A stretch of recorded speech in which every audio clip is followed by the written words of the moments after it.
Cool, Britannia. Britain has left the European Union and have left progressives all around the world in a state of utter disarray and disbelief, and they simply don't know what to do about it. Hi, everybody. I'm Bill Whittle here with Steve Green and Scott Ott, and this is the right angle on the Brexit, the British exit from the European Union, one of the most seismic political events that have happened in my lifetime, and the repercussions of which are just beginning to become visible over a very dusty horizon. So today on Right Angle, we're going to do the show just a little differently. Instead of us having set questions, we're just going to roundtable this because I think this is the most important news of the last 10 years. I think it may be the most important news of my lifetime. And the reason I will set that up is this.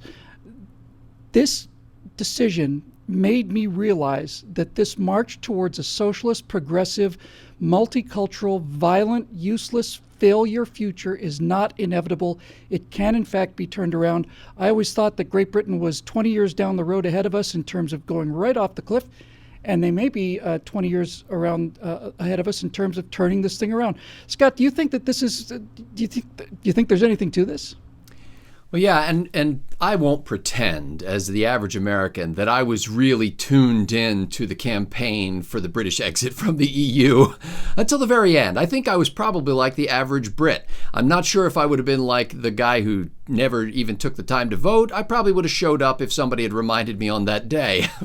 But I'm excited about this because, frankly, I think that the European Union was an attempt to create something akin to the United States of America, but that could not be done because it didn't rest on the foundation that the United States of America had.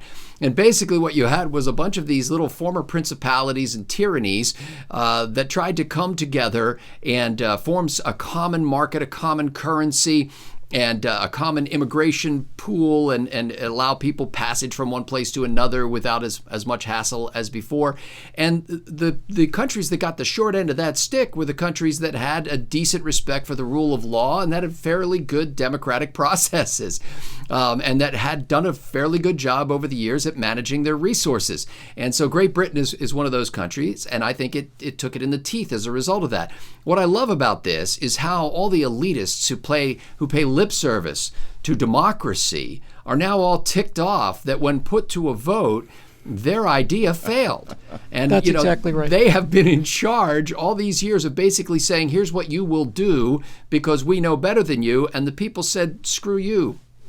Vox populi, vox you. They did more than that. They didn't just say, Steve, there was a speech just earlier this morning. We're going to play some clips from it, but it was from UKIP leader, United Kingdom Independence Party leader Nigel Farage, who's been a real champion for freedom and has been speaking about a bunch of things. And he basically went to the EU after the vote and got a lot of boos because he actually told them several things directly to their face. One of the things he said, Steve, was that they were in denial. He said they were in denial about their economic situation and they were in denial about Angela Merkel's policy of let's let every single refugee we can possibly airlift over here into the country and let's just keep them coming. You, as a political project, are in denial. You're in denial that your currency is failing. You're in denial.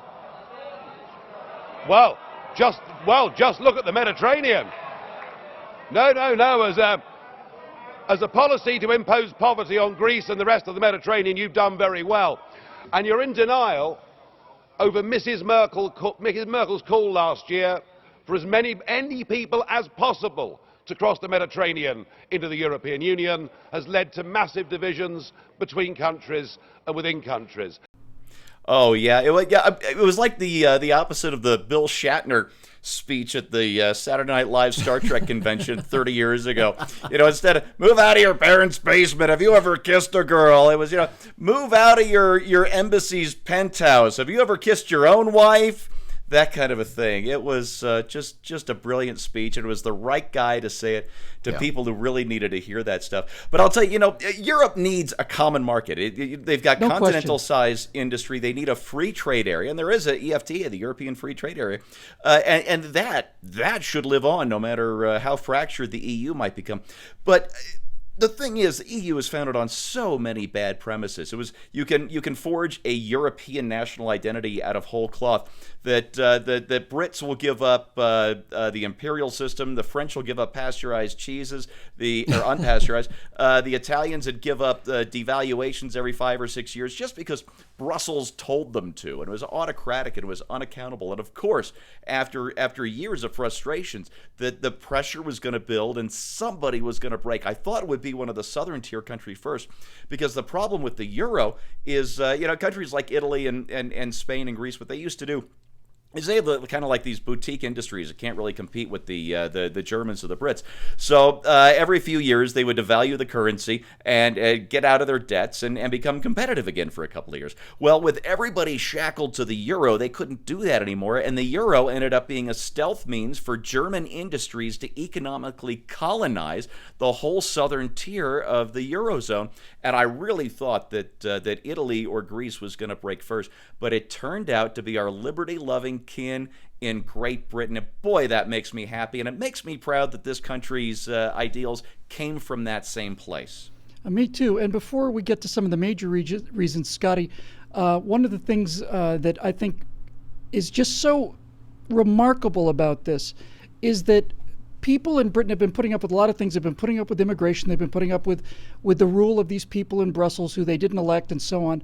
But I remember when they wrote the European Constitution about 10 years ago, and basically the European Constitution listed all the rights that would be granted to you by the government as opposed to limiting the powers of the government. But I think what actually really annoyed people, I remember from when the Constitution first came out, and right around about 10 years ago, the EU was specifying how much curvature a cucumber could have in order to be sellable on the EU market. It could curve 3 centimeters for every 22 centimeter, whatever. It was like, we're gonna regulate the curvature of cucumbers. We're going to regulate the height of swing sets. That wasn't a joke either.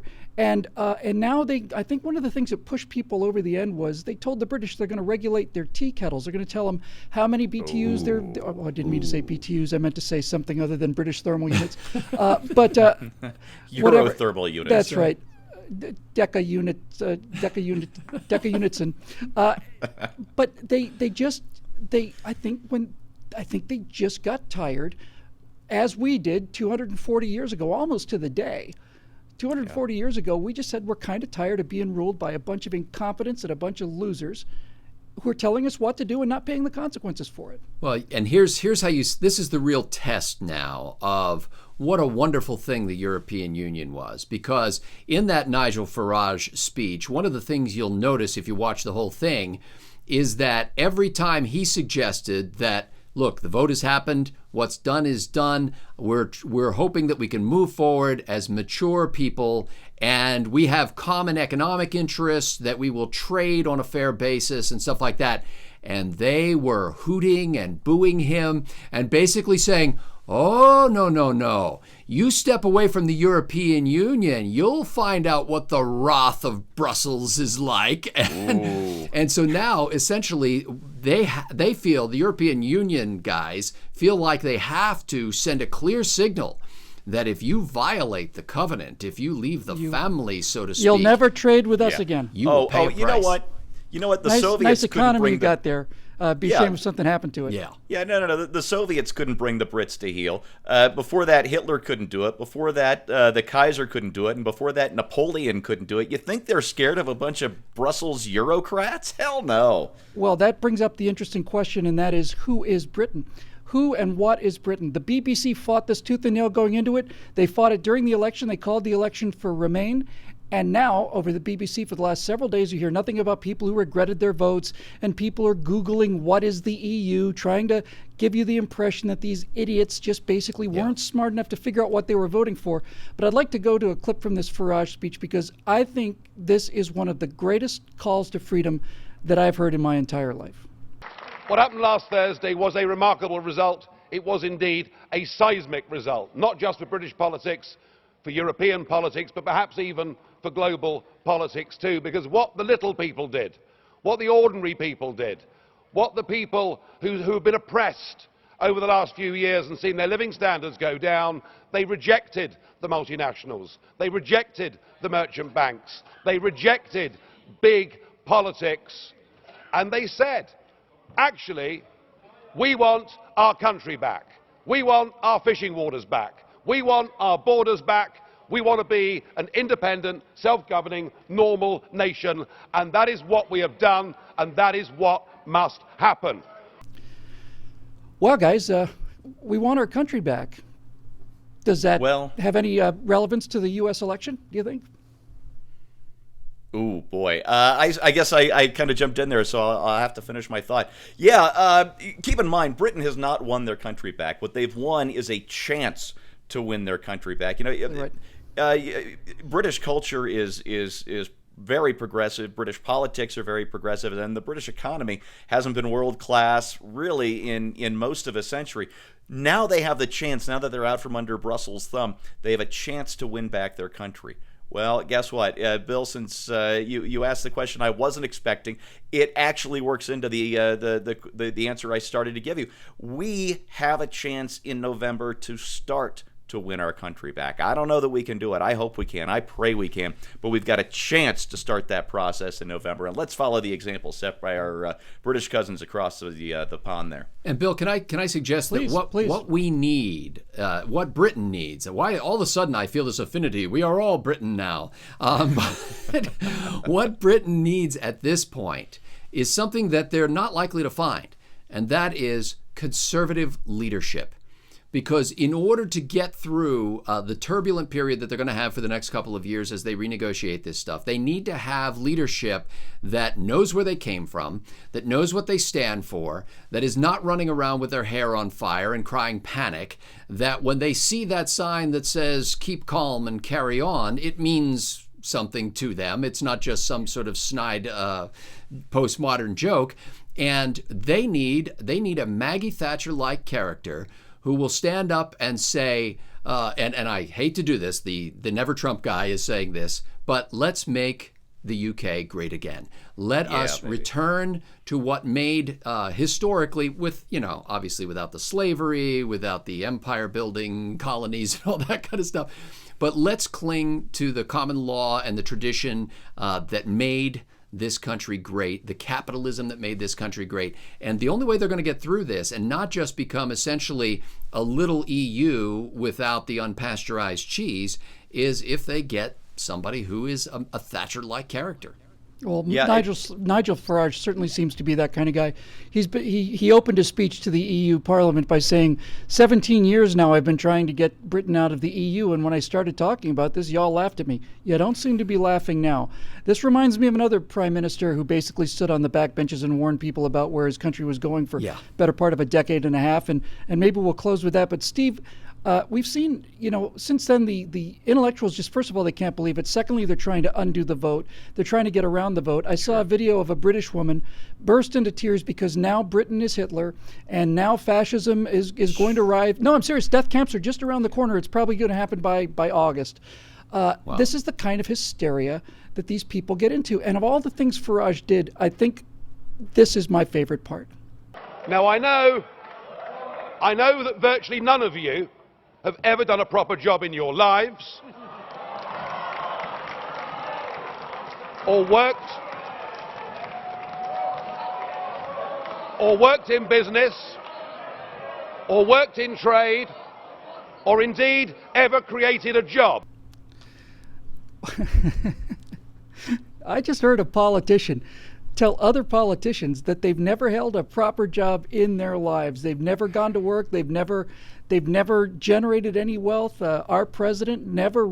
He worked at like a fast food place for a couple months, right?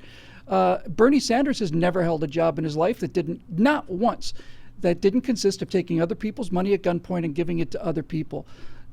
What do you think about this, Steve? Do you think by calling them out, he's done this emperor's new clothes kind of thing and just shown people around the world these people are incompetent and they're power mad and we're going to put an end to their gravy train?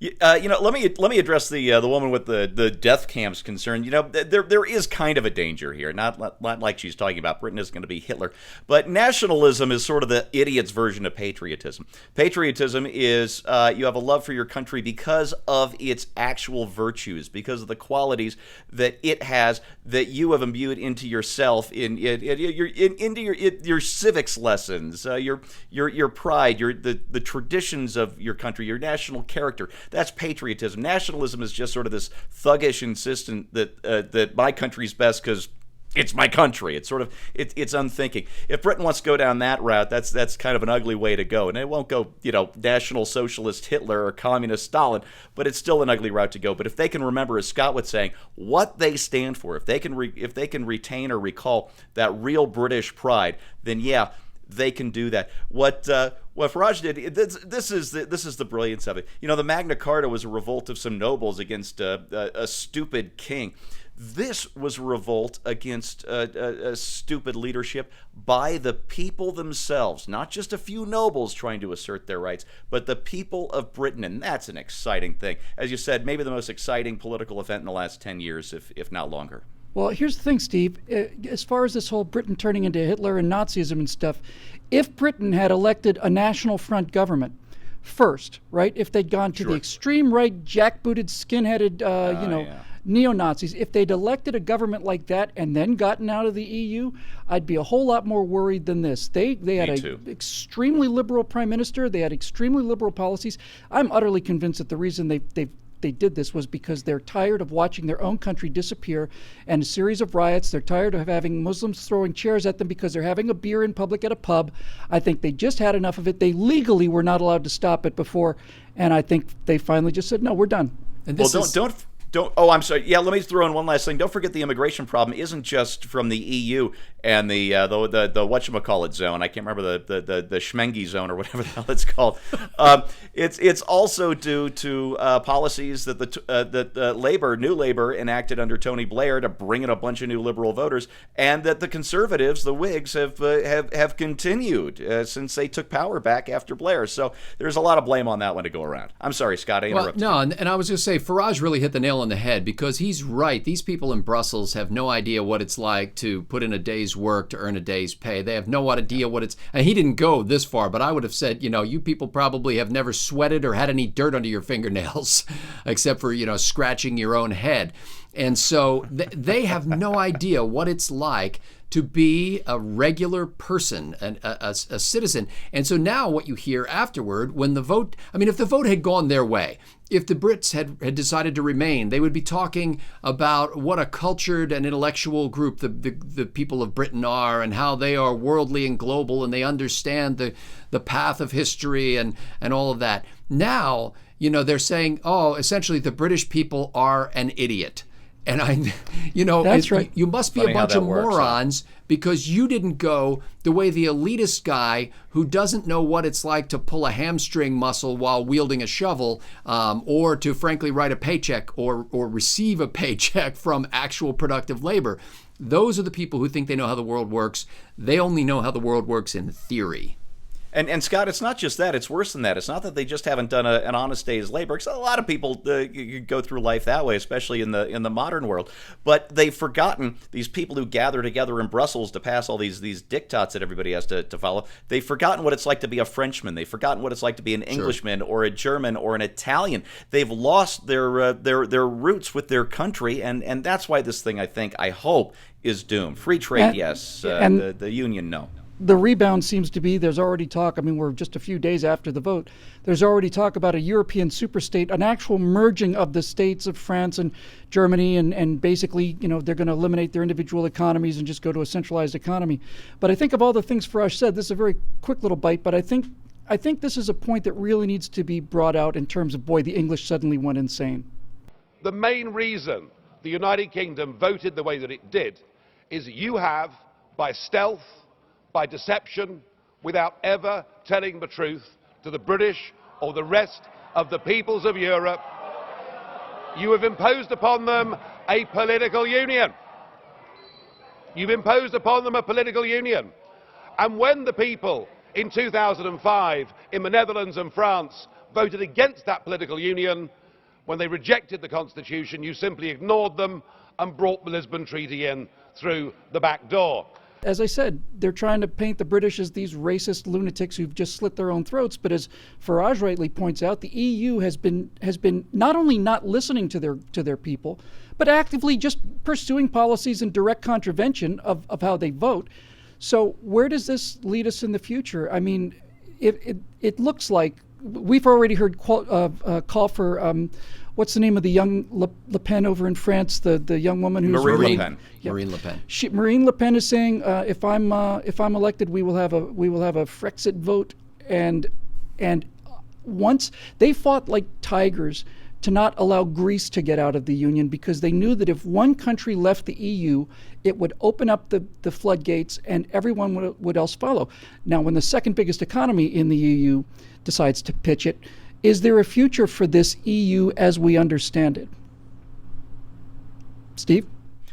Lord, I hope not. And I'll leave it at that for all the reasons that I've been listing for this entire program. Scotty? You know, there was always some advantage to playing Little League Baseball because you got uniforms and there was a consistent set of rules and there was an umpire to call the game. But I will tell you honestly, I never enjoyed baseball more than when we were playing it in Van Sant's cow pasture and we were using cow patties as the bases and we were getting in fights over the rules and you weren't quite sure where the foul was or where the home run was. Just do-over. But you there was figured always it the out. do-over. Yeah, you take a mulligan on that. But I'll tell you what, there is something in the human soul that craves liberty. There is something in the human heart that wants to be part of something great, not just something that has been melted into this giant stew where nobody really knows who anybody is. And I think that we are going to see, I predict along with Farage, that there are going to be more countries that are going to leave the European Union. But I think the end result of this will be a coming together in a voluntary way where people say, look, hey, we have common interests. Some of us have common borders. We want to trade. We want to make sure that we're being safe as far as how we handle immigration. And let's do this on a voluntary basis instead of empowering a bunch of Euro weenies in Brussels to tell us what to do. I think the destruction of the EU can be laid pretty firmly at the feet of Angela Merkel. And I really mean it. I think that people were willing to put up with all of this economic nonsense and put up with the slow erosion of their culture. And you would hear British citizens saying, I'm glad I'm not going to live long enough to see the end of my country. And they were willing to just put up with it because it wasn't enough of a cattle prod moment.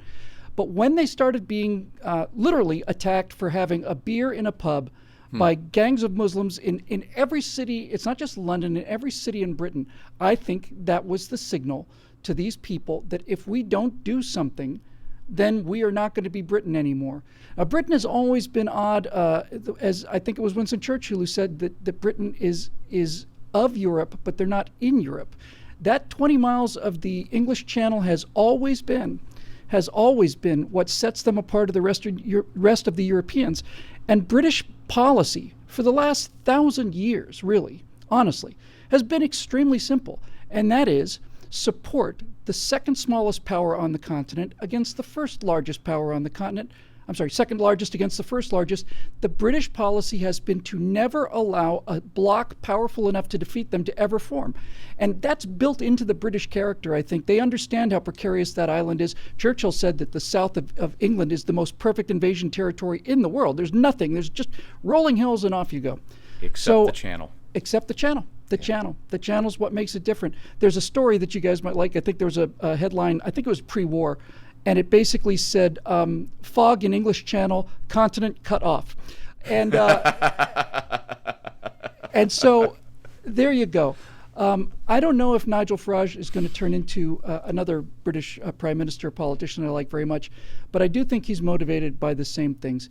He understands that you cannot weld together cultures as diverse as Turkey and Great Britain, and you just simply can't do it. The whole thing from the beginning was a political superstate that wanted to have it both ways. And when I say they wanted to have it both ways, I mean that if you look at the list of GDPs, world GDPs in terms of their size, we're back on top again with 18 trillion. Second place is the European Union.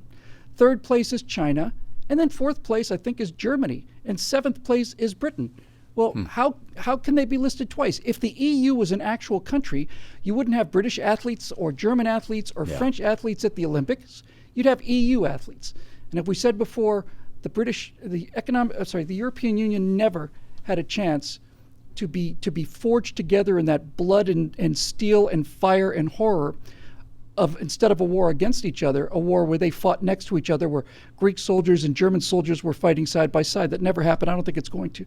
I think the EU is finished as a political entity, and I think it's nothing but the good, because these progressives thought that they were just going to glide this thing all the way home and sit in their little palaces and tell common people what kind of kettles they could have and how much their cucumbers can bend and how high their swing sets can be, and that we just take it forever. Turns out that we didn't.